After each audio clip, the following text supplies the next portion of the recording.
राम सर्वेभ्यः स्वागतम. Welcome to Learning to Chant Sriman Narayaniam, class 57. गुरुरेव गतिर्गुरुमेव भजे गुरुणैव सहास्मि नमो गुरवे न गुरोः परमं शिशुरस्मि गुरोः मतिरस्ति गुरौ मम पाहि गुरो श्रीकान्तो मातुलो यस्य जननी सर्वमङ्गला जनकः शङ्करो देवः तं वन्दे कुञ्जराननम् पीताम्बरं करविराजितशङ्खचक्रकौमोदकी सरसिजं करुणासमुद्रं राधासहायमतिसुन्दरमन्दहासं वातालयेशमनिशं हृदि भावयामि. As I said last time, we will start with Dashakam 32 this time. We have finished Dashakam 31. We shall not have revision today. We shall try to finish this Dashakam today. Who is reciting first? You can unmute yourself. I forgot the order.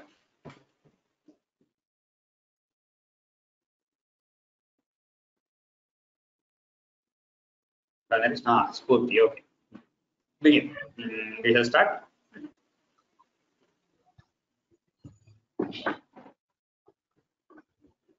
Pura Hayagriva. Pura Hayagriva. Pura Hayagriva. Mahasurena. Mahasurena. Mahasurena. Shasthanta. Shasthanta. Shasthanta. Stop it. Shasthantara. Shasthantara. Shasthantara. Antodyat.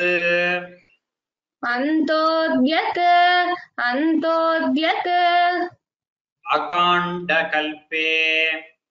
Akandakalpe. Akandakalpe. Nidronmukha. Nidronmukha. Nidronmukha. Brahmamukhat. Brahmamukhat. Brahmamukhat. Driteshu. Driteshu. Driteshu. Driteshu. Hriteshu. Speaking. Harana. Hriteshu. Sorry again. Hriteshu. Hriteshu. Hriteshu. Vedeshu. Vedeshu. Vedeshu. Adhitsaha. Adhitsaha. Adhitsaha. Kila matsya rupam. Kila matsya rupam. Kila matsya rupam. Pura hayagriva. Pura hayagriva. Pura hayagriva. Mahasurena. Mahasurena. Mahasurena. Shasthantara. Shasthantara. Shasthantara. Antodyat. Antodyat. Antodyat. Akandakalpe. Akandakalpe. Akandakalpe. Antodyat akandakalpe. Antodyat. Antodyat akandakalpe. Antodyat akandakalpe. Nidronmukha. Nidronmukha. Nidronmukha. Brahmamukhadhriteshu.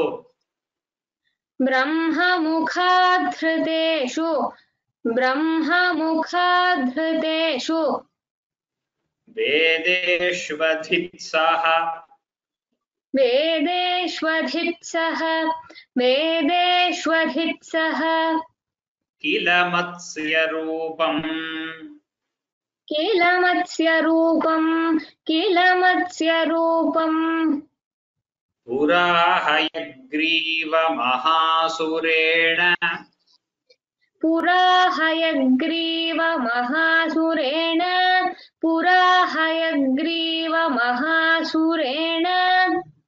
षष्ठान्तरान्तोऽद्यतकाण्डकल्पे षष्ठान्तरान्तोऽद्यतकाण्डकल्पे निद्रोन्मुखब्रह्ममुखाद्धृतेषु निद्रोन्मुखब्रह्ममुखाधृतेषु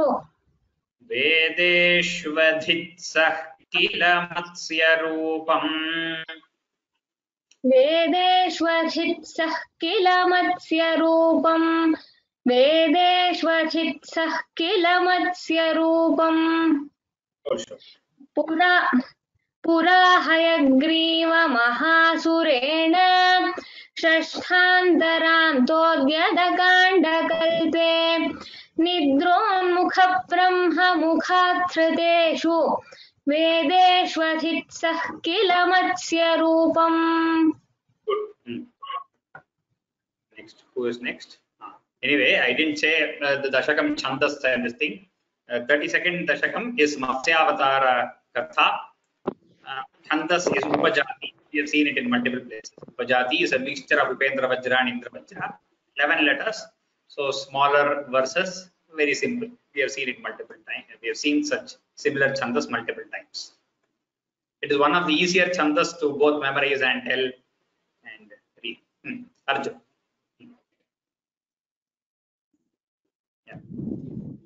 सत्यव्रतस्य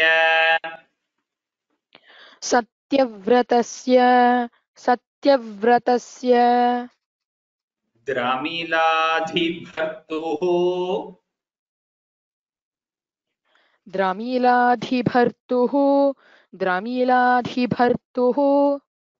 नदीजले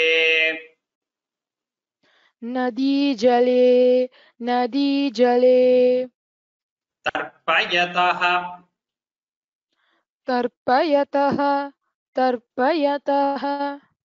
तदानीं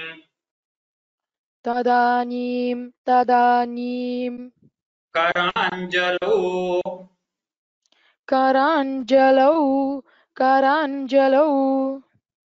सञ्ज्वलित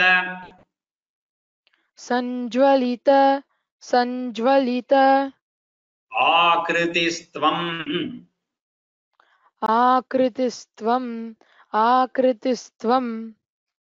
अदृश्यथाः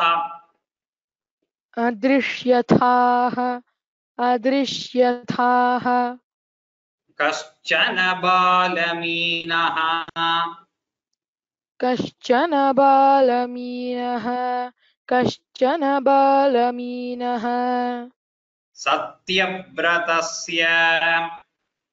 सत्यव्रतस्य द्रमिलाधिभर्तुः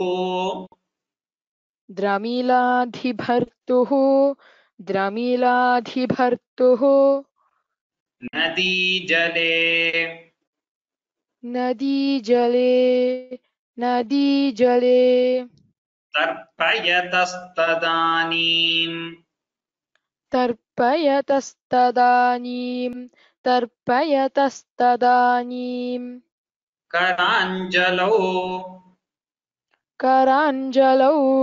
कराञ्जलौ सञ्ज्वलिताकृतिस्त्वम्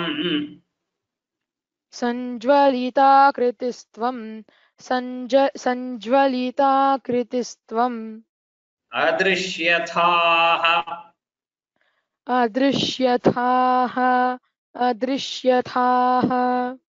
कश्चन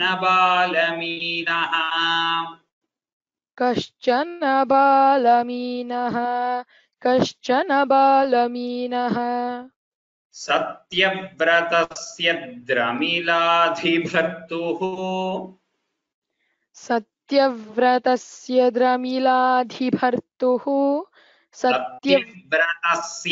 द्रमिलाधिभर्तुः सत्यव्रतस्य द्रमिलाधिभर्तुः सत्यव्रतस्य द्रमिलाधिभर्तुः नदी जले तर्पयतस्तदानीम् नदीजले तर्पयतस्तदानीं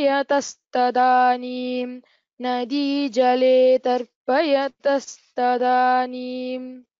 कराञ्जलौ सञ्ज्वलिताकृतिस्त्वम् कराञ्जलौ सञ्ज्वलिताकृतिस्त्वं कराञ्जलौ सञ्ज्वलिताकृतिस्त्वम् अदृश्यथाः कश्चन बालमीनः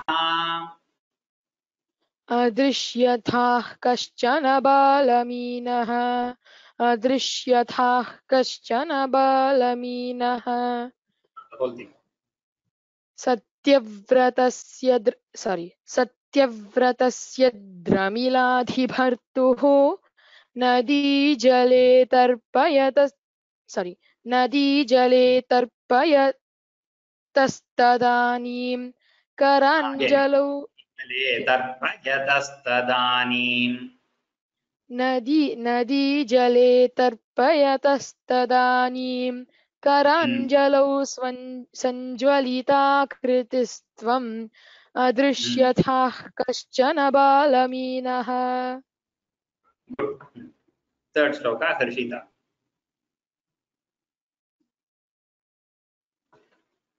क्षिप्तञ्जले I can't see the next slide.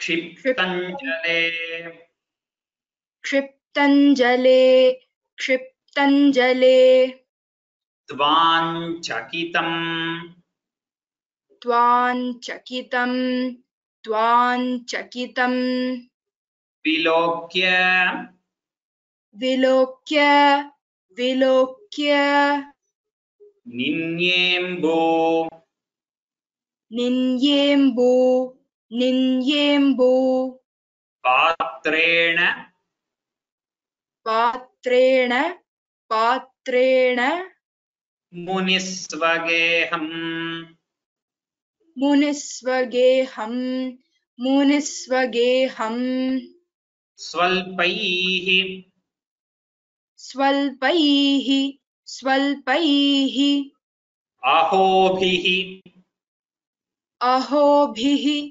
अहोभिः कलशीञ्च कूपम् कलशीञ्च कूपम् कलशीञ्च कूपम् वापीं सरः वापीं सरः वापीं सरः चानशिषे चानशिषे चानशिषे विभो त्वम् विभो त्वम् विभो त्वम् क्षिप्तञ्जले त्वाम् क्षिप्तञ्जले त्वाम् क्षिप्तञ्जले त्वाम् चकितं विलोक्य चकितं विलोक्य चकितं विलोक्य निन्येम्बुपात्रेण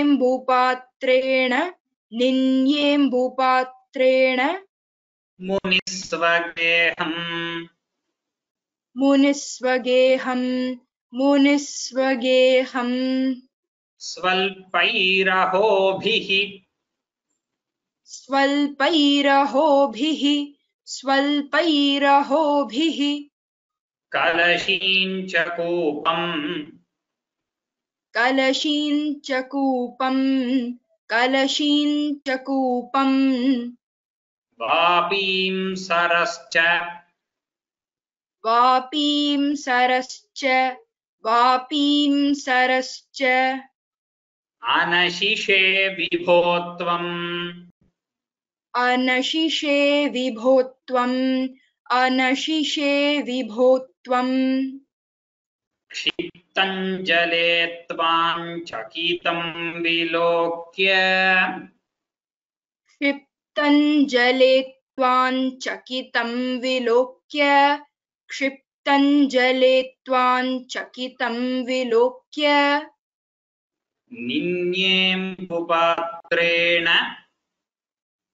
निन्येम्बुपात्रेण निन्येम्बुपात्रेण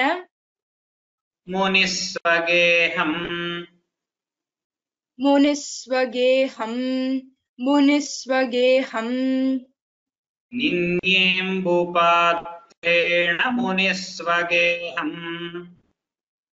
निन्येम्बुपात्रेण मुनिस्वगेहम् निन्येम्बुपात्रेण मुनिस्वगेहम्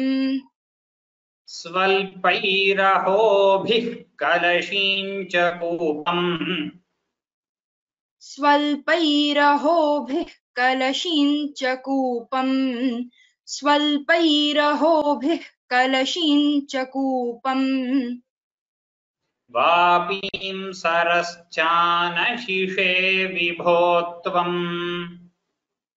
वापीं सरश्चानशिषे विभो त्वम् वापीं सरश्चानशिषे विभो त्वम्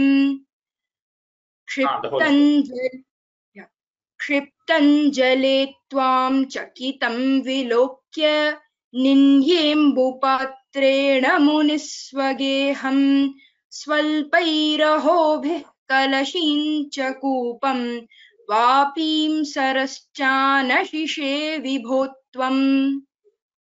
Good. So some of you are asking whether the first word is kshipram or kshiptam. We keep it as kshiptam only. Kshipram is okay, but kshiptam is a better word. Both have different meanings. Fourth shloka, Amogha. योगप्रभावात्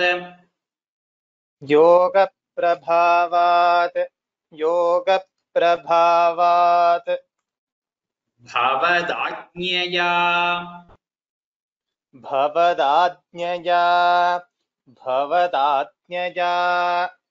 एव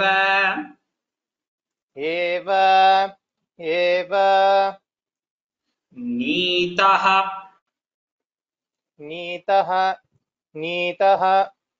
ततस्त्वं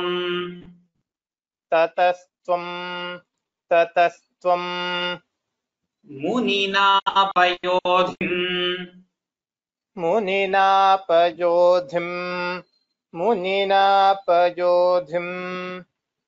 पृष्टो मुना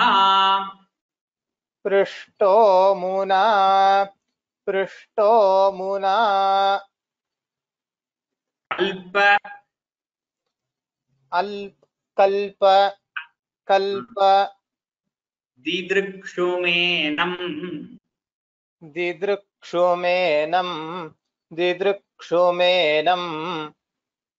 सप्ताहम्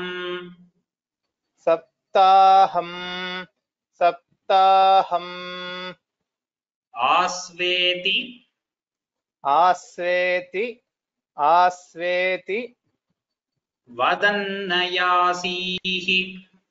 वदन्नयासीः योगप्रभावात्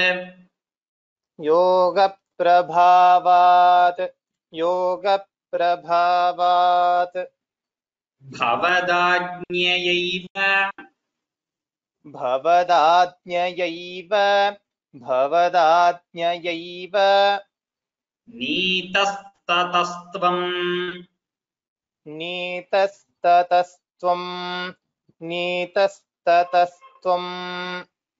मुनिना पयोधिम्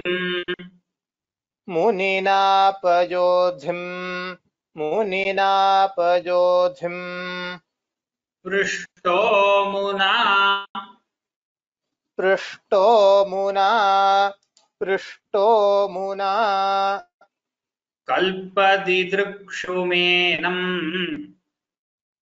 कल्पदिदृक्षुमेनम्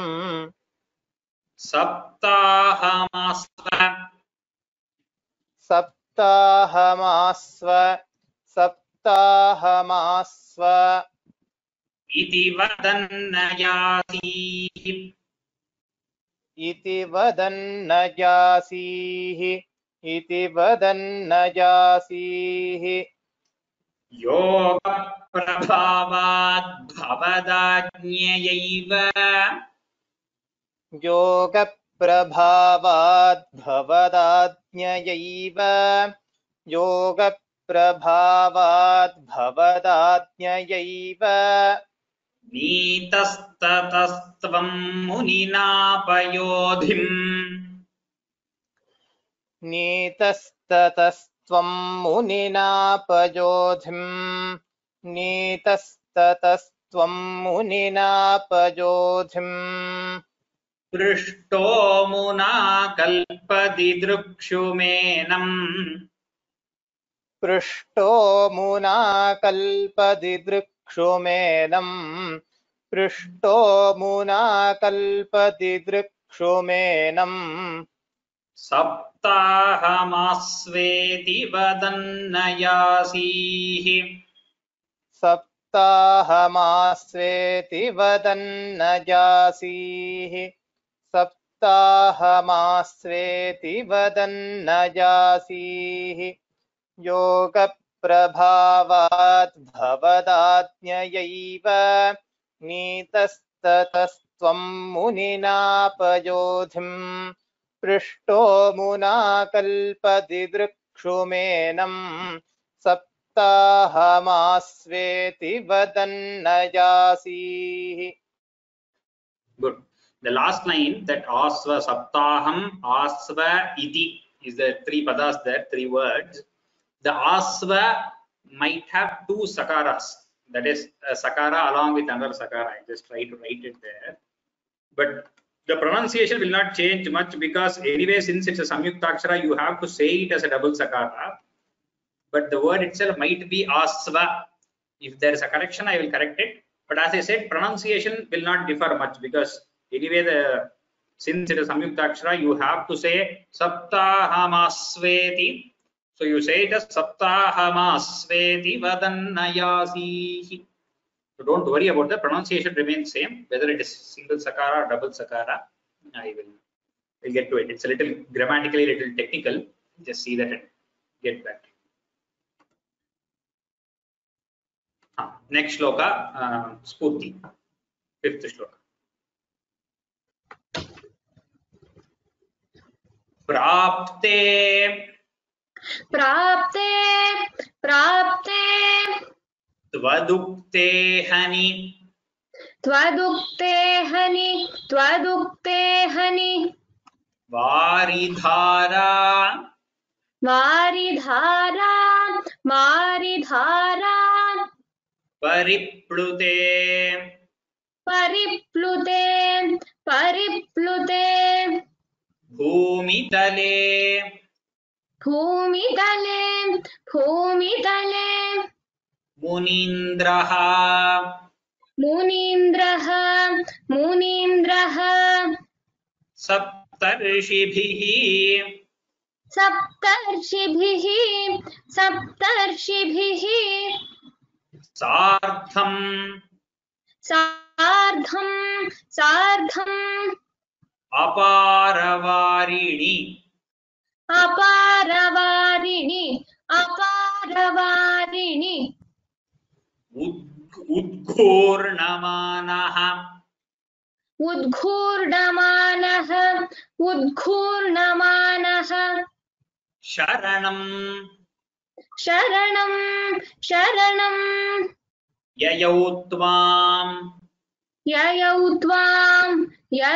त्वां प्राप्ते त्वदुक्ते प्राप्ते त्वदुक्ते प्राप्ते त्वदुक्ते अहनि वारिधारा अहनि वारिधारा अहनि वारिधारा परिप्लुते परिप्लुते परिप्लुते भूमितले मुनीन्द्रः भूमितले मुनीन्द्रः भूमितले मुनीन्द्रः सप्तर्षिभिः सप्तर्षिभिः सप्तर्षिभिः सार्धमपारवारिणि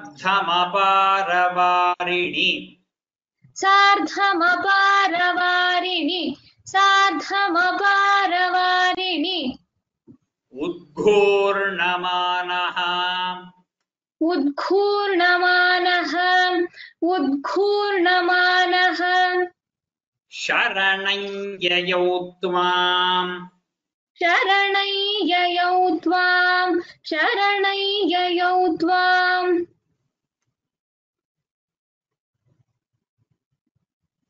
प्राप्ते त्वदुक्ते हनि प्राप्ते त्वदुक्ते हनि प्राप्ते त्वदुक्ते हनि वारिधारा परिप्लुते वारिधारा परिप्लुते वारिधारा परिप्लुते भूमितले मुनीन्द्रः भूमितले मुनीन्द्रः भूमितले मुनीन्द्रः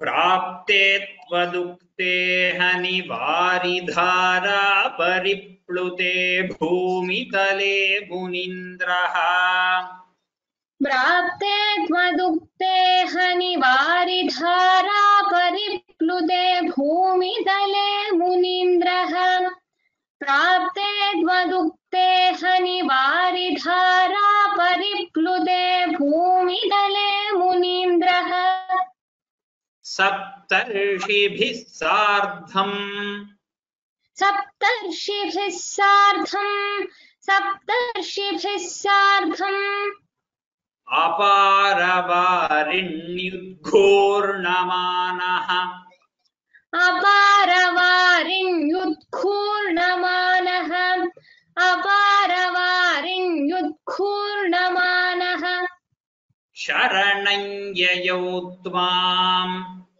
शरणय्ययौ त्वां शरणय्ययौ त्वाम् सप्तर्षिभिः सार्धमपारवारिण्युद्घूर्णमानः शरणं ययौ त्वाम् सप्तर्षिभिः सार्धमपारवारिण्युद्घूर्णमानः शरणय्ययौ त्वाम् सप्तर्षिभिः सार्धमपारवारिण्युद्घूर्णमानः शरणय्ययौ त्वाम् प्राप्ते त्वदुक्ते हनि वारिधारा परिप्लुते भूमितले मुनीन्द्रः सप्तर्षिभिः सार्धमपारवारिण्युद्घूर्णमानः शरणय्ययौ त्वाम्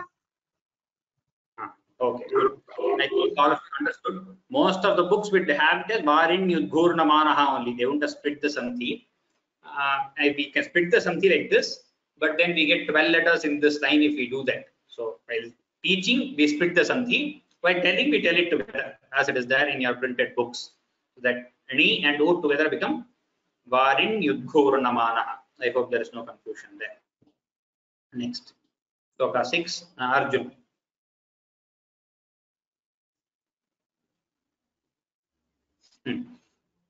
धराम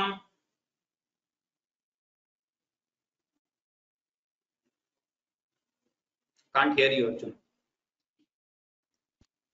धराम धराम त्वदादेश त्वदादेश त्वदादेश करीमवाप्तां करीमवाप्तां करीमवाप्तां नौरूपिणीं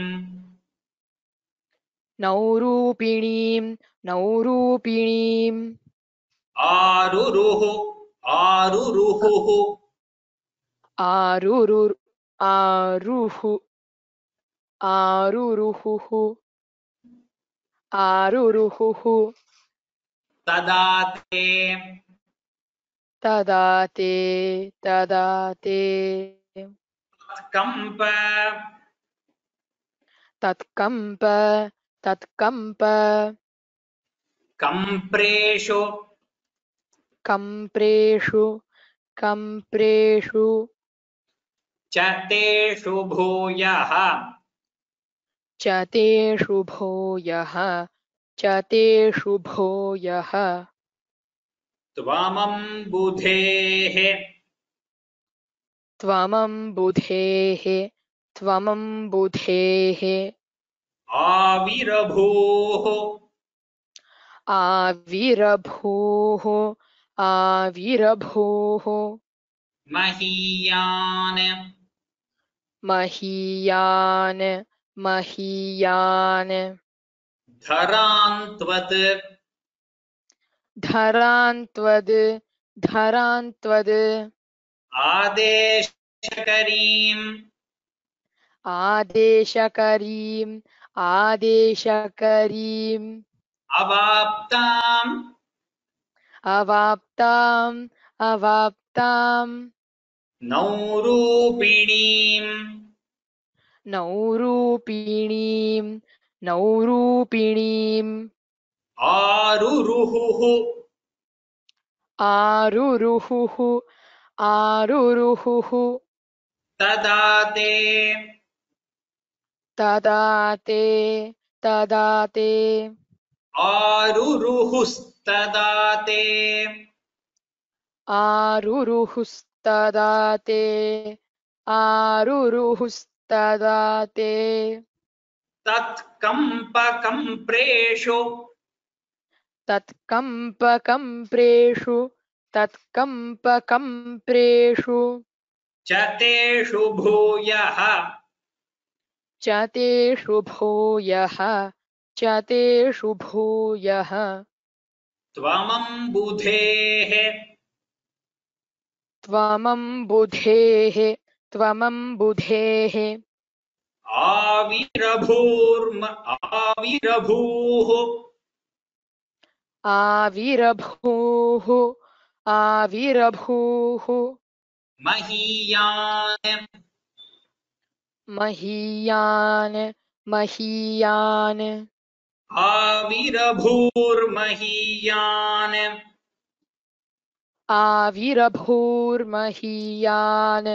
आविर्भूर्महीयान् धरान्त्वदादेशकरीमवाप्ताम् धरान्त्वदादेशकरीमवाप्ताम् धरान्त्वदादेशकरीमवाप्ताम् नौरूपिणीमारुरुहुस्तदा ते नौरूपिणीमारुरुहुस्तदा ते नौरूपिणीमारुरुहुस्तदा ते कम्पकम्प्रेषु च तेषु भूयः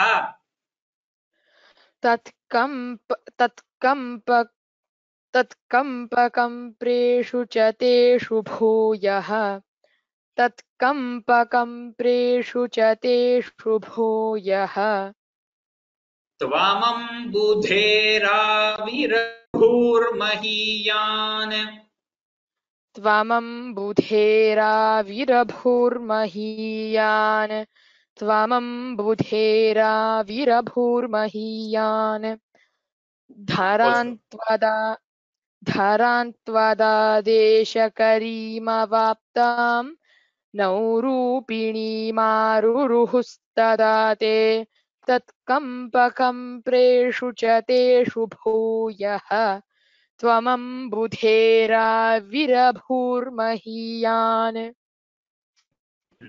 next shloka Harshita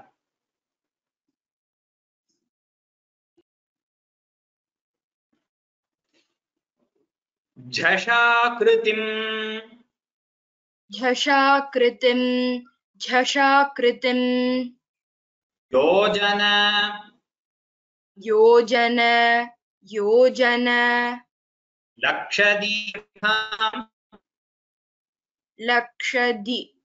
लक्षदीर्घः लक्षदीर्घः no whatever is there on the screen लक्षदीर्घाम् लक्षदीर्घां लक्षदीर्घां दधानं दधानं दधानम् उच्चैस्तर उच्चैस्तर उच्चैस्तर तेजसं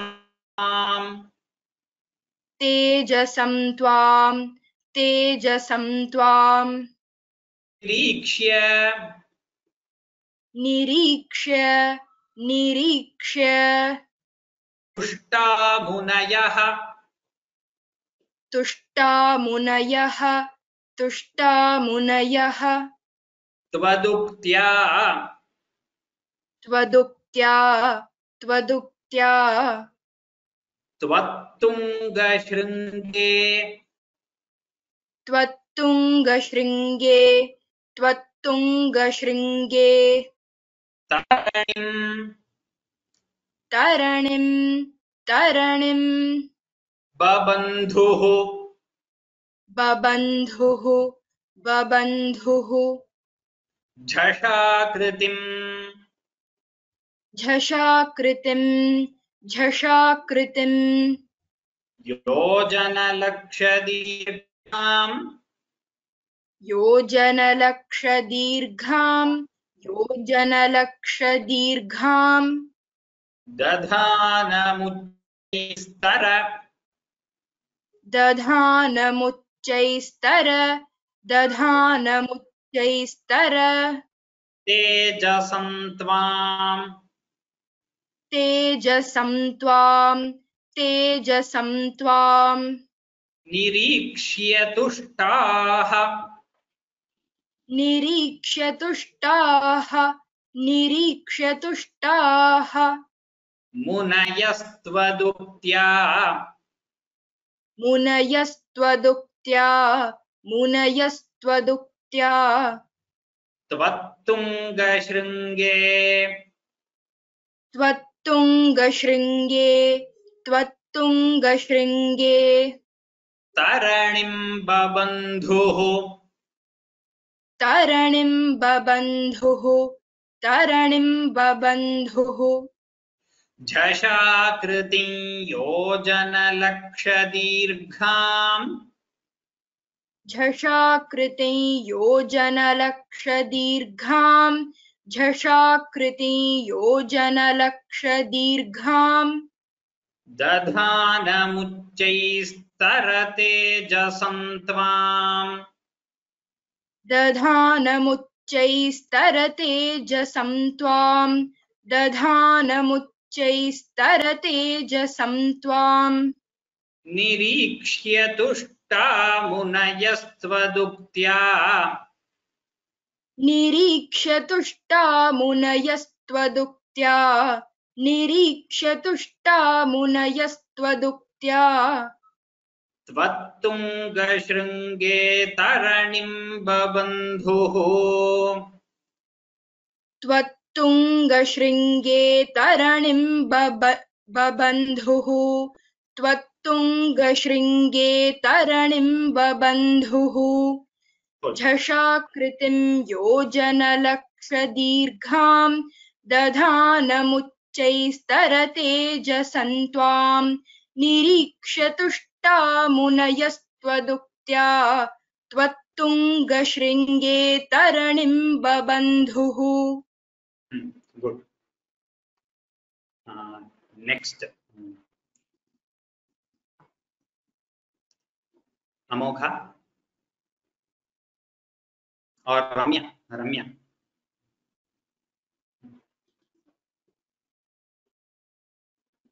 Ramya, are you there?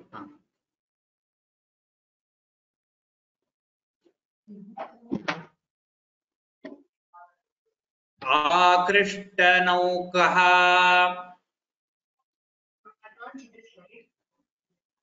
oh okay you are not seeing this now आकृष्टनौकः आकृष्टनौकः मुनिमण्डलाय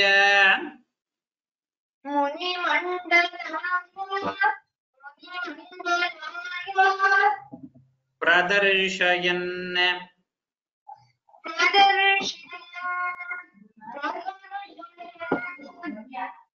विश्वजगत्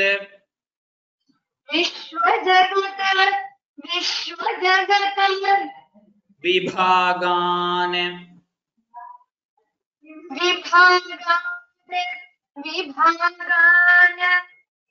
संस्तूयमानः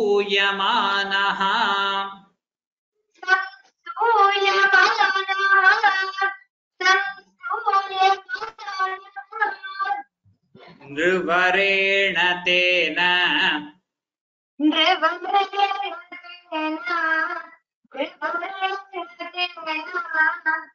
ज्ञानं परम्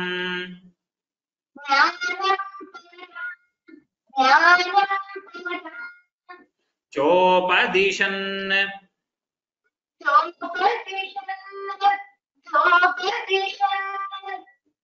आचारीः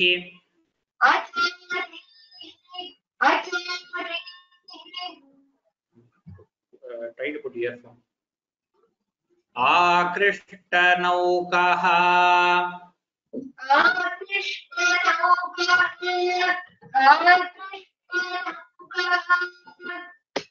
मुनिमण्डलाय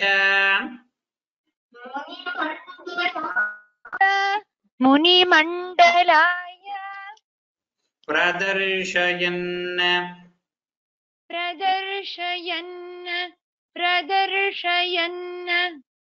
विश्वजगद्विभागान्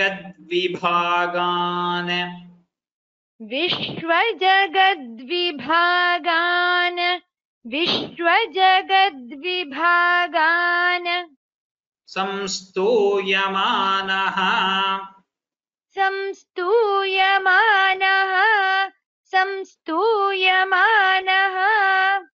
नृवरेण तेन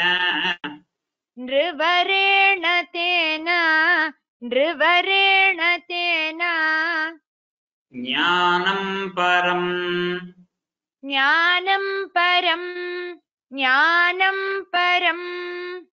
चोपदिशन्नचारीः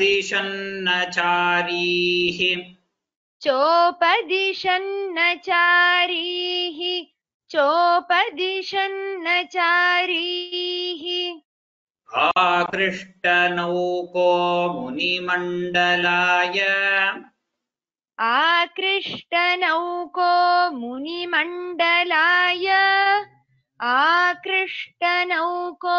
मुनिमण्डलाय प्रदर्शयन् विश्वजगद्विभागान्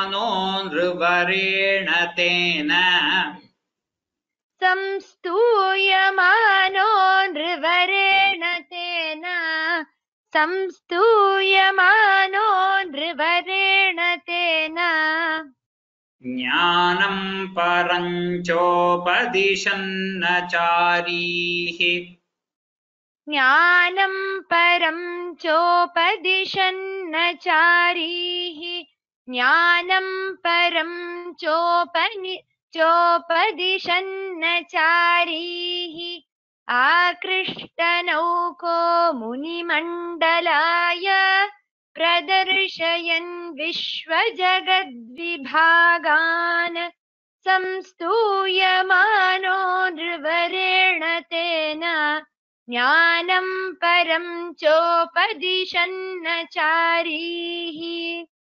Good. Shloka number 9, Spurti.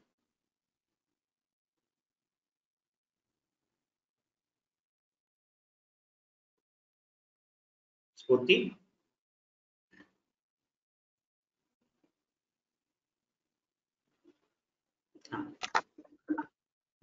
कल्पावधो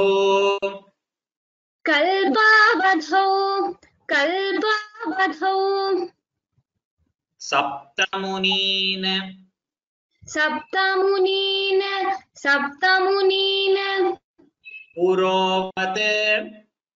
पुरोवत् पुरोवत् प्रस्थाप्य प्रस्थाप्य प्रस्थाप्य Satyavrat Satyavrat Satyavrat भूमिपन्तं भूमिपन्तं भूमिपन्तं वैवस्वताख्यं वैवस्वताख्यं वैवस्वताख्यं मनुं मनुं मनुं आदधानः आदधानः आदधानः क्रोधात् क्रोधात् क्रोधात् हयग्रीवं हयग्रीवं हयग्रीवम् अभिद्रुतो भूः अभिद्रुतो भूः अभिद्रुतो भूः कल्पावधौ कल्पावधौ कल्पावधौ सप्तमुनीन् पुरोवत् सप्तमुनीन् पुरोवत् सप्तमुनीन् पुरोवत् प्रस्थाप्य प्रस्थाप्य प्रस्थाप्य सत्यव्रतभूमिपन्तम् सत्यव्रतभूमिपन्तं सत्यव्रतभूमिपन्तम् साक्ष्यम् वैवस्वताख्यं वैवस्वताख्यं मनुमादधानः मनुमादधानः मनुमादधानः क्रोधात् क्रोधात् क्रोधात् हयग्रीवम् हयग्रीवं हयग्रीवं क्रोधाद्धयग्रीवम् क्रोधाद्धयग्रीवं क्रोधाद्धयग्रीवम् अभिद्रुतो भूः अभिद्रुतो भूः अभिद्रुतो भूः कल्पावधौ सप्तमुनीन् पुरोवत् कल्पावधौ सप्तमुनीन् पुरोवत् कल्पावधौ सप्तमुनीन् पुरोवत् प्रस्थाप्य सत्यव्रतभूमिपन्तम् प्रस्थाप्य सत्यव्रतभूमिपन्तम् प्रस्थाप्य सत्यव्रतभूमिपन्तम् वैवस्वताख्यं मनुमादधानः वैवस्वताख्यं मनुमादधानः वैवस्वताख्यं मनुमादधानः क्रोधाद्धयग्रीवमभिद्रुतो भूः क्रोधाद्धयग्रीवमभिद्रुतो भूः क्रोधाद्धयग्रीवमभिद्रुतो भूः कल्पावधौ सप्तमुनीन् पुरोवत् प्रस्थाप्य सत्यव्रतभूमिपन्तम् वैवस्वताख्यं मनुमादधानः क्रोधाद्धयग्रीवमभिद्रुतो भूः Good. Ramya, shloka 10.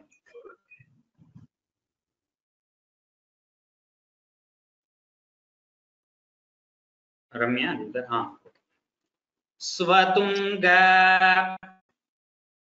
स्वतुंग स्वतुंग Shringakshata शृंगक्षते शृंगक्षते Vakshasantam वक्षसन्तं वक्षसन्तं Nipatya निपात्य निपात्य दैत्यं दैत्यं दैत्यं निगमात् निगमात् निगमात् गृहीत्वा गृहीत्वा गृहीत्वा विरिञ्चये विरिञ्चये विरिञ्चये प्रीतहृदे प्रीतहृदये प्रीतहृदये ददानः ददानः ददानः प्रभञ्जन प्रभञ्जन प्रभञ्जन आगारपते आगारपते आगारपते प्रपायाः प्रपायाः प्रपायाः शृङ्गक्षत स्वतुङ्गशृङ्गक्षते स्वतुङ्गशृङ्गक्षते वक्षसन्तम् वक्षसन्तं वक्षसन्तं निपात्य दैत्यम् निपात्य दैत्यं निपात्य दैत्यं निगमान् गृहीत्वा निगमान् गृहीत्वा निगमान् गृहीत्वा विरिञ्चये विरिञ्चये विरिञ्चये प्रीतहृदे ददानः प्रीतहृदये ददानः प्रीतहृदये ददानः प्रभञ्जनागारपते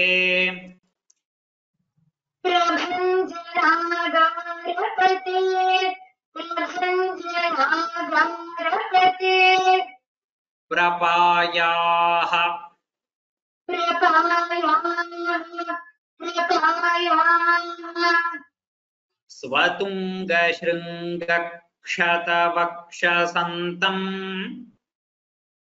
स्वतुङ्गशृङ्गक्षतवक्षसन्तं स्वतुङ्गशृङ्गक्षतवक्षसन्तं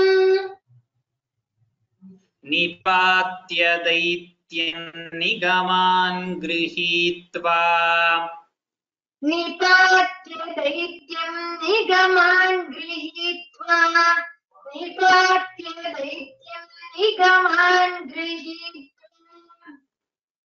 विरिञ्चये प्रीतहृदे ददानः विरिञ्चये प्रीतहृदे ददानः विरिञ्चये प्रीतहृदे ददानः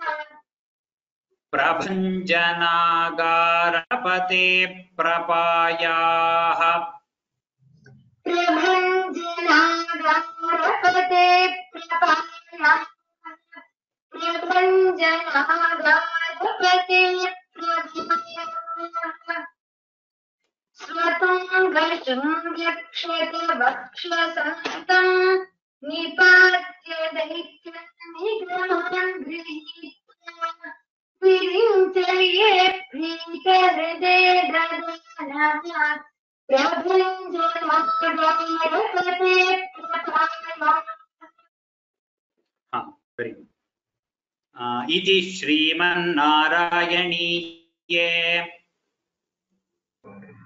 इति श्रीमन्नारायणीये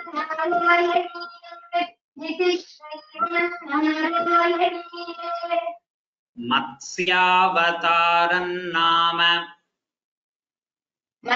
मत्स्यावतारम्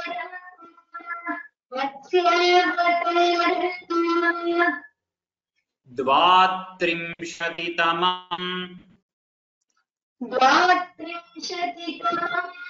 द्वात्रिंशतितमम् दशकं समाप्तम्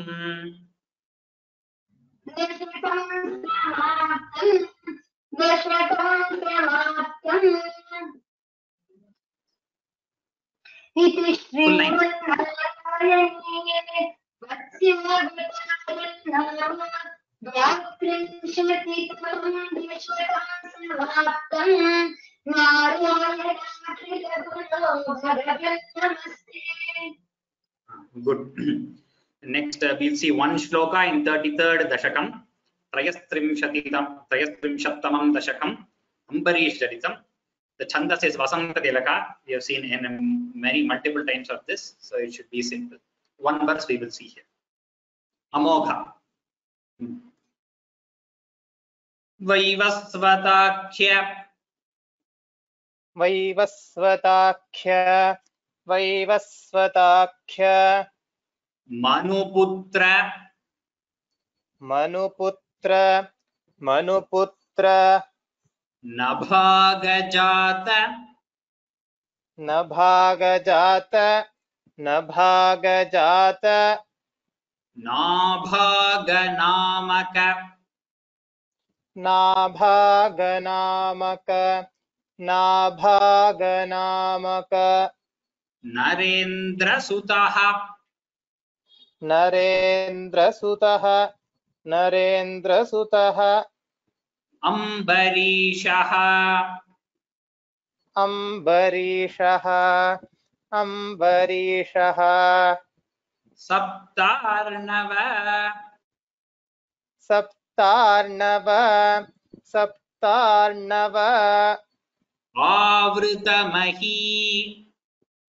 Avrutamahi आवृतमही Dayitopi Reme दयितोऽपि रे मे Tvatsangisho त्वत्सङ्गिषु Tvayicha त्वयि च Magnamanas Sadaiva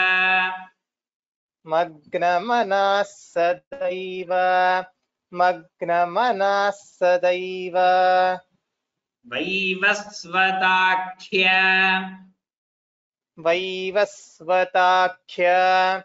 वैवस्वताख्य Manuputra Nabhagajata मनुपुत्र नभागजात Nabhaganamaka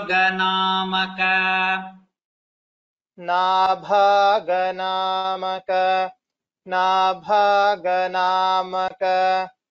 Narendra Sutombarishaha नरेन्द्रसुतोऽम्बरीषः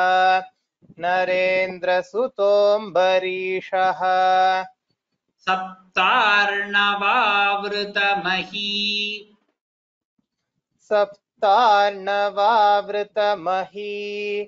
सप्तार्णवावृतमही Dayitopi Reme दयितोऽपि रे मे Tvatsangishu Tvayicha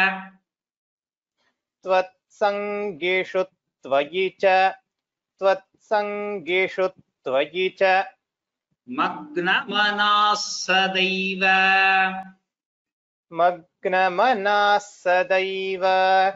मग्नमनः सदैव Vaivasvatakhya Manuputra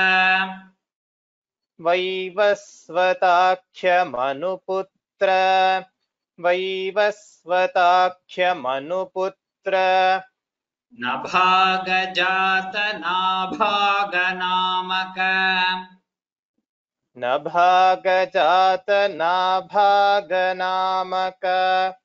नभागजात नाभागनामक Narendra Sutombarishaha नरेन्द्रसुतोऽम्बरीषः वैवस्वताख्यमनुपुत्र नभागजात नाभागनामक नरेन्द्रसुतोऽम्बरीषः वैवस्वताख्यमनुपुत्र नभागजात नाभागनामक नरेन्द्रसुतोऽम्बरीषः वैवस्वताख्यमनुपुत्र नभागजात नाभागनामक नरेन्द्रसुतोऽम्बरीषः सप्तार्णवावृतमहीदयितोऽपि रेमे सप्तार्णवावृतमहीदयितोऽपि रेमे सप्तार्णवावृतमहीदयितोऽपि रेमे त्वत्सङ्गिषु त्वयि च मग्नमनाः सदैव त्वत्सङ्गेषु त्वयि च मग्नमनाः सदैव त्वत्सङ्गेषु त्वयि च मग्नमनाः सदैव वैवस्वताख्यमनुपुत्र नभागजात नाभागनामक नरेन्द्रसुतोऽम्बरीषः सप्तार्णवावृतमहीदयितोऽपि रेमे त्वत्सङ्गेषु त्वयि च मग्नमनाः सदैव. Very good. We will stop here. There are a couple of announcements. That's why listen to the announcements and then you can leave. So tomorrow is discourse. It is decided. So 6:30 p.m. There is a link also. I will just share the link on the chat now. You will also get mail. So do not worry. You will get a mail, but the YouTube link. Anyway, nonetheless, if you go to the Vyoma channel tomorrow, you will see that also. So that is also fine. So tomorrow this thing is from 6:30 p.m. to about 23rd to 25th Dashakam. Vritra and Prahlada Charitram. We have already seen the shlokas. It will be very nice, probably in this difficult times. Narasimha is the one who has to come and he has to protect us. So we'll listen to the Prahlada Charitram tomorrow in detail. Vritra and Prahlada Charitram for about an hour and a half or more than that. It will be in English as usual. And then more importantly, why I took the full Dashakam today, that is 11 shlokas is the maximum we have done. And next class I plan to complete the remaining 9 shlokas in the 33rd Dashakam, that is Ambarish Charitram. So till 33 we would have finished. So 15th, 22nd and 29th of May, we will not be having regular classes. We will have only revision classes. That is in each class, the revision model, I'm just thinking, probably some panelists, mostly these 4 or 5 panelists together, one after the other, or alternatively they may tell 11 dashakams per class. I think in 1 hour we can finish one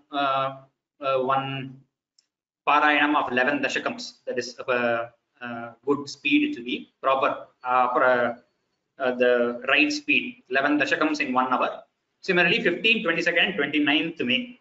Okay, so next class 8th May, that is class as usual. So next 9 shlokas I will complete. Then we will have 3 class of revision, because 24th May I am getting married, so that is why we have a break from 15th to 29th May. So that whole week will previous week in marriage preparations, or depending on how the current situation allows, we are going to have it. So nonetheless, so those 3 weeks are I will not be taking a class. But the panelists, I will surely come and see how the revision is going on. So 2 announcements, or discourse is tomorrow, and then we have 3 revision classes. So these are the main announcements, and next class as usual it will go on. Now I will tell the whole of 32nd Dashakam, then we will take questions. 32nd Dashakam I will tell completely now. Atha dvatrimshatitamam dashakam पुरा हयग्रीव महासुरेण षष्ठान्तरान्तोऽद्यदकाण्डकल्पे निद्रोन्मुख ब्रह्ममुखाद्धृतेषु वेदेष्वधित्सः किल मत्स्य रूपम् सत्यव्रतस्य द्रमिलाधिभर्तुः नदीजले तर्पयतस्तदानीं कराञ्जलौ सञ्ज्वलिताकृतिस्त्वम् अदृश्यथाः कश्चन बालमीनः क्षिप्तञ्जले त्वां चकितं विलोक्य निन्येऽम्बुपात्रेण मुनिस्वगेहम् स्वल्पैरहोभिः कलशीं च कूपम् वापीं सरश्चानशिषे विभो त्वम् योगप्रभावाद् भवदाज्ञयैव नीतस्ततस्त्वं मुनिनापयोधिम् पृष्टो मुना कल्पदिदृक्षुमेनम् सप्ताहमास्वेति वदन्नयासीः प्राप्ते त्वदुक्ते हनिवारिधारा परिप्लुते भूमितले मुनीन्द्रः सप्तर्षिभिः सार्धमपारवारिण्युद्घूर्णमानः शरणं ययौ त्वाम् धरान्त्वदादेशकरीमवाप्ताम् नौरूपिणीमारुरुहुस्तदा ते तत्कम्पकम्प्रेषु च तेषु भूयः त्वमम्बुधेराविरभूर्महीयान् झषाकृतिं योजनलक्षदीर्घाम् दधानमुच्चैस्तरतेजसं त्वां निरीक्ष्य तुष्टा मुनयस्त्वदुक्त्या त्वत्तुङ्गशृङ्गे तरणिं बबन्धुः आकृष्टनौको मुनिमण्डलाय प्रदर्शयन् विश्वजगद्विभागान् संस्तूयमानो नृवरेण तेन ज्ञानं परञ्चोपदिशन्नचारीः कल्पावधौ सप्तमुनीन् पुरोगत प्रस्थाप्य सत्यव्रतभूमिपन्तम् वैवस्वताख्यम् अनुमादधानः क्रोधाद्धयग्रीवमभिद्रुतो भूः स्वतुङ्गशृङ्गक्षतवक्षसन्तम् निपात्य दैत्यन्निगमान् गृहीत्वा विरिञ्चये प्रीतहृदे ददानः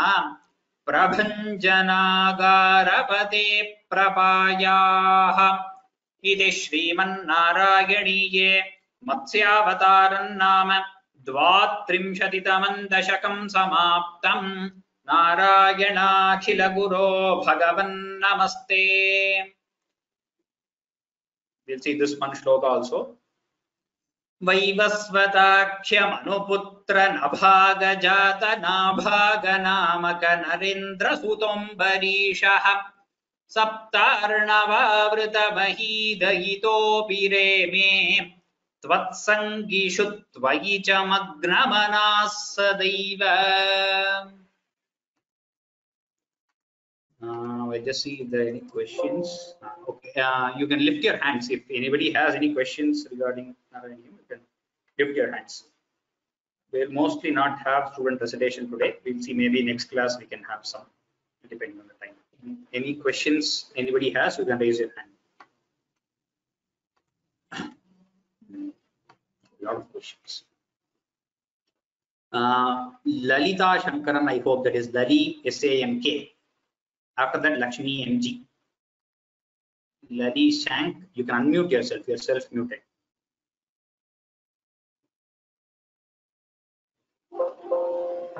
Lali Shank.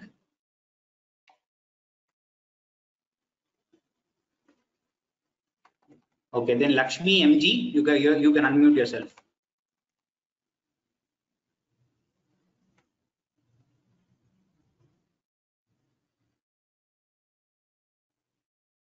Namaste, sir. Ah. Darshakam Namaste. chapter Yeah, 2. Dasakam 32, Ah. Sloka 4. Prushtoki muna kalpadidrukshumenam. Is it correct? Prishto muna. Prushtoki muna. No Prishtohi and all. Prishto muna, that's all. That S kind of thing in between just shows that there was an akara there before the sandhi, but there's nothing. Prishto muna. It's as simple as that. Prishto muna. That's all. Sir. Thank you, sir. Good. Lalita Shankar, you can unmute yourself. You are unmuted whenever you can. Kalyana Krishnan.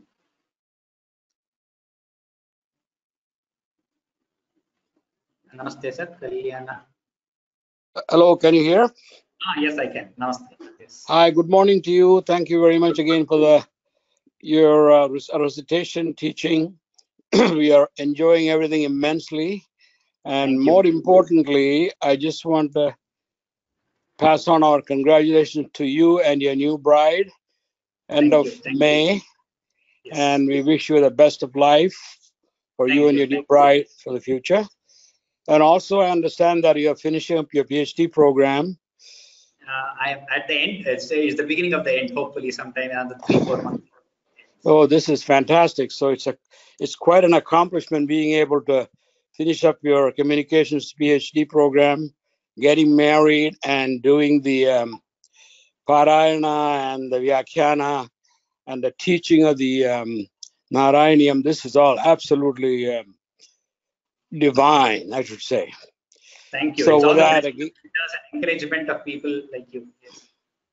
Again, congratulations. Keep up the good work. You are the kind of people who make a mark in the world. Thank you. Thank you. Thanks a lot. I would have loved to invite you all, but since the situation is like that, probably I will send a live link later where you can all watch.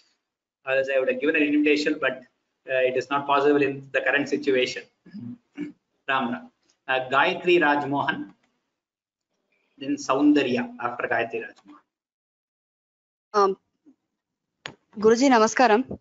Namaste. 30th dashakam left, third line, Parinishya Padav or Parichishya Padav. Both are fine. Parishitya or Parinijya. I think we went with Parinijya, if I'm not wrong. Parinishya Padav, that's correct. Nishya, not Nishya. Nijya, na, ja, ya, Parinijya. Java, அது ஸ்லோகம் காட்ட முடியுமா? இல்ல இதுல என்னோட இந்த ஸ்லைட்ல இல்ல இதுல இல்ல அதனால தான் I do not have it here. Okay. But you can go to that video and see. The previous video has been uploaded. You go to this thing and see it is proper. There is no mistake there. Oh, சரி சரி. எனக்கு ஒரு doubt இருந்தது அதனால பார்த்தேன்னா தெரியும். Oh, சரி சரி. நமஸ்காரம். And congratulations. Thank you. Soundarya, then Panchanatham Swami. Ram, congratulations and best wishes. Thank you. From the website, I don't see after March any posting on the recordings. Oh yeah, I think 49 there is not much posting, but YouTube it has been updated. The playlist has been updated, but the presentations and this has not been updated. I will try to do it this week. Yeah, it will be good because when you go to YouTube, it gets difficult to get all of it in sequence. You know, they to go one after the other. Go to the playlist. Actually, YouTube is easier because they're all in the same playlist. You can even do one thing. Okay. You can go to the web page. The playlist link is given in the first, the topmost this thing. So you can go there, click that link, and you can go ahead. Maybe if possible, I'll just show it to you. The playlist link is there right in that course page, the YouTube playlist link. So once you go there, you should be it should be simple to do it. Okay, if not, I think the separate each class it is not there, but one second, I'll just show you the maybe you'll be able to see a screen. So on this website here, when you go to complete dashakams continuously chanted by the teacher, okay, there when you go into that, it is all available there. I'll try that. I'll try that myself. Yeah, you can try that. Thank you. Or if you're subscribed to Vyoma channel, you can just go to the playlist on Vyoma and then it is there. You can easily find it out. You can even bookmark the page, something like that, then it should be there very easily. Until March I'm getting, but later on I'm not getting. So it is there on YouTube, that much I know, because we have been updating every week. Sure. Thank you. Let me look into that. Yeah. Next, Panchanatham Swaminathan, sir.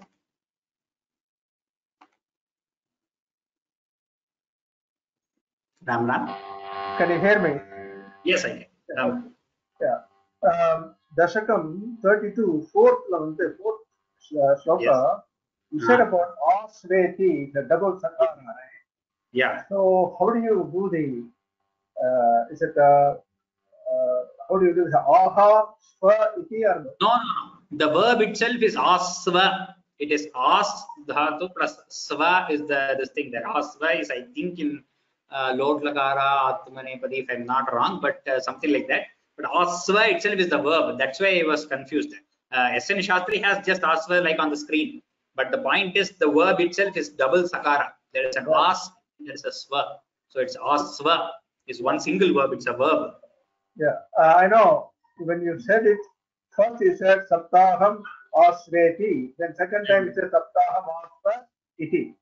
Yeah. So asva is the verb. With the double that's why I split it in both ways. Asva is the word. Because I looked at the few other publications, they all don't have double sakara at all. So, Yeah, but so much grammatical nuance they are not looking at. So they just print it. But I think the double sakara is required. As I said, in pronunciation, it does not differ much because it's already a samyukta akshara. But asva is the verb meaning be seated or just stay. Be put. Asva. It's an instruction by the Lord Matsyavatara to him.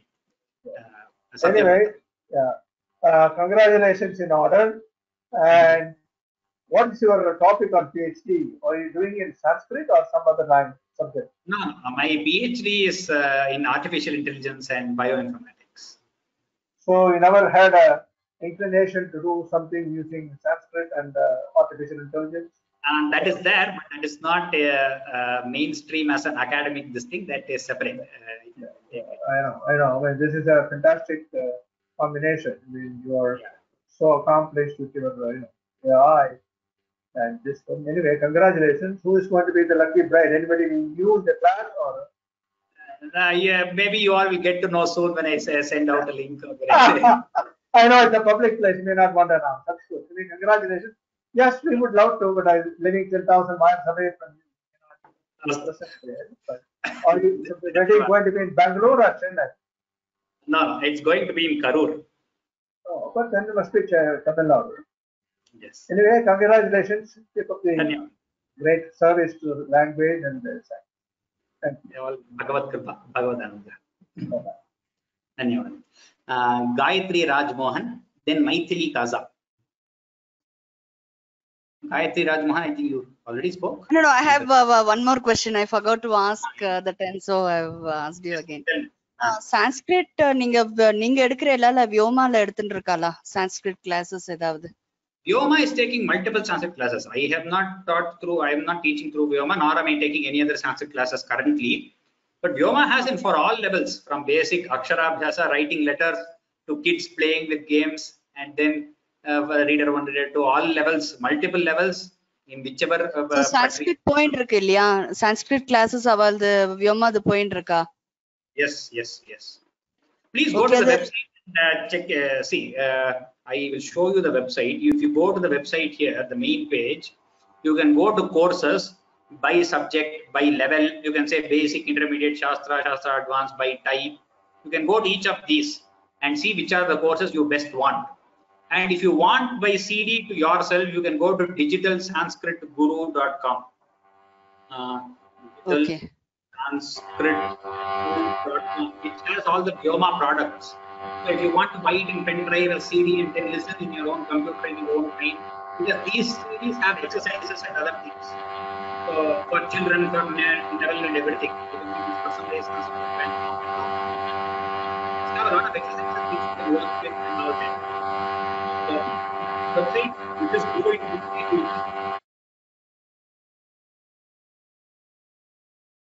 find whatever course you want. There is nothing that you can go wrong with. Okay, so please use these courses, and you can tell everyone also. A lot of people ask separately, do you teach Sanskrit? We want to learn from the beginning and all that. So all the courses are already available from beginning. Many live webinars are going on. Even if not, there are previous courses that are recorded available in all different formats for any level, from least to most advanced. It is all available. Please take care. First, Maithili Kaza, then Devika Ravi.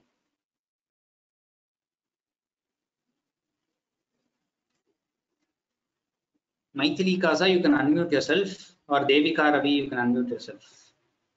Namaste, sir.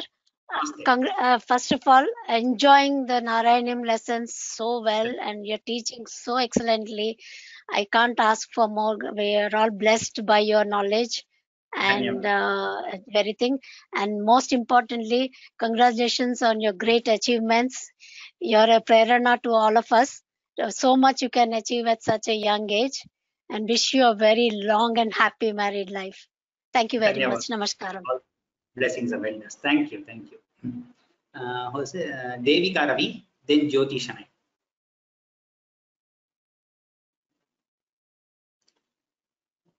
Devika Ravi, you are unmuted that time. You are not unmuted now. Or Jyoti Shanai.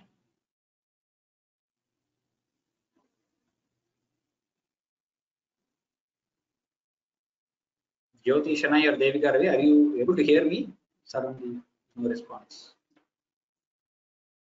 Or Srilata Guguru. Yeah, I'm able to hear you now because you are not allowed to mute me. Okay. Yes, 1 second.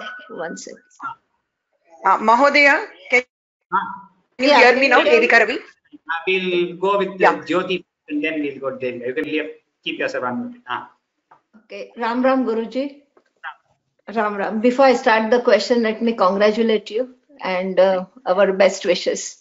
Okay. That regarding the chapter Dashakam 30th, the 9th verse, one lady has asked whether it's Parinijya or Parishishya.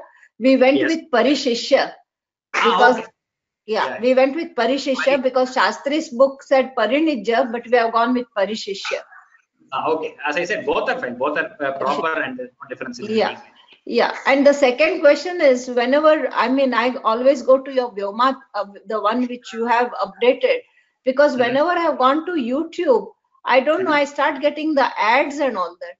So I find it in the middle only the ad starts coming. So I discontinued. I find it difficult to go to, because I had to do from chapter 1 to 5.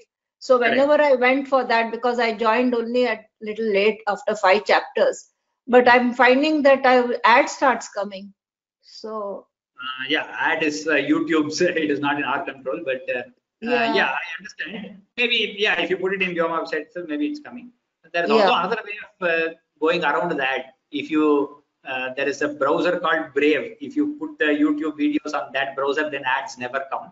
But that is more technical. What is a browser? I didn't get it. Brave, BRAVE. Okay. Maybe I'll try that, because in the middle of this. If you're using a laptop or some device like that, that is useful. Okay, but I think I will just wait for you to update the thing. Sure. I think it's updated up to 25. I think, I'm not sure. So, okay. Thanks a lot. Good night. Ram Ram Mahodaya. Shruyate va Devika Ravi? Congratulations Mahodaya for your PhD, and also congratulations on your getting married. Wishing you a very, very happy married life, Mahodaya. The second thing is, actually I wanted to take up the Parayanam test, but at that time I couldn't do, because I had my little granddaughter was born at that time, so very busy. I could not take up the test at that time. Is it possible to do the Parayanam test after the 50th Dashaka? You can do 1 to 25, and is it possible, Mahodaya? You can take both separately, 1 to 25 and 26 to 50. You can do it. You can take 2 on different days. Okay, thank you, Mahodaya. That's what I wanted to ask, Mahodaya. Thank you, Mahodaya. Ram. Srilata, then Mohana Sundararajan. Mahodaya, this is Srilata. Ram Ram. Ram Yes. Ram. Congratulations on your achievement and also for your wedding. And my question is, in 32 chapter, Shloka 4, in Yes. my book, I'm following this Gita Press Sriman Narayaniam book. It has Prushto Muna. That's what somebody else also said. But if the latter part of that line is same, then that will not come in the meter. We keep it as Prishto Muna Kalpa Didrukshu Mena. In Pustakam, Prushto Muna Kalpa Didrukshu Menam. No, I understand. They have put a he that come with the chandas, so we will not take that. Okay, Prushto Muna Kalpa Didrukshu Menam. Okay, Dhanyavadah Mahodaya. Yes, that's all. Dhanyavad. Mohana Sundararajan, then Jayalakshmi Ganesh. Ram Ram Mahodaya. Ram Ram. Yeah. Ram Ram. I too raise my hand just to congratulate you for the achievement at the young age. PhD you have finished, and Aarti, congrats for marriage. Wish you both a very, very happy married life. We all are really blessed to have you as our Guruji. Every night I started, I will hear in YouTube one Dashakam. After hearing one Dashakam only, I'll be sleeping. So I made it as a practice. So I'm very happy every day I'm hearing your voice. Excellent teaching. No words to appreciate. In fact, stay blessed as always. Thank you very much for everything. Thank you so much. And another thing, without wasting, you don't want to waste the time. So in between, even though you are very busy, you thought of revising, you thought of giving revision to us and on 3 days, next 3 weeks. We are happy. We will be definitely using that opportunity to take that revision. Thank you so much for the wise idea. Thank you so much. Stay blessed. Thank you. Dhanyavad. Thank you. Jayalakshmi Ganesha, then Mallika Suresh. Namaskaram ji. Namaste. Santosha ji, நீங்க doctorate வாங்கிருக்கீங்க. அடுத்தது கல்யாணம். Very happy. Doctorate is not over. Doctorate will take a few more months. Kalyana Krishnan, he said before itself. Double happy. We are all very happy. We are all blessed. I will say, சரி ஏதாவது link உண்டா எங்களுக்கு கல்யாணத்துல வர்ச்சுவலா participate பண்றதுக்கு? இருந்தா கொடுங்க. Will be very happy. I will send the link. Yes. Thank you so much. Namaskaram. Wishing you all that is best. Thank you. Thank you. Mallika Suresh. Yeah, namaskaram. Namaste. First of all, hearty congratulations and best wishes. Romba sandoshama irukku இந்த news கேக்கிறதுக்கு. So we look forward to the Zoom link. I think it will feel like a family wedding. Sure. Yes. இவ்ளோ busy schedule க்கு நடுவுல thank you so much for putting in so much efforts எங்களுக்கு சொல்லி கொடுக்கிறதுக்கு. Thank you so much. This is a pleasure for us. This is the main thing. This is where spiritually we have to go ahead. All of us is Laukika. Thank you so much. Hanta Bhagyam. All the best. Dhanyavada. Thank you. I think that's it. All other questions have been answered. Jyoti Shanai, do you have the question again? Raise your hand again. Anyone else has questions? I think you are all unmuted already. Okay. Mahodaya, when is the exact date? Wedding date? Wedding date I will announce next week. It is on 24th May. Oh, Dhanyavada. Ram. Shubhamastu sarvebhyah. Ram. Agrima saptahante shanivasare drakshyaमः.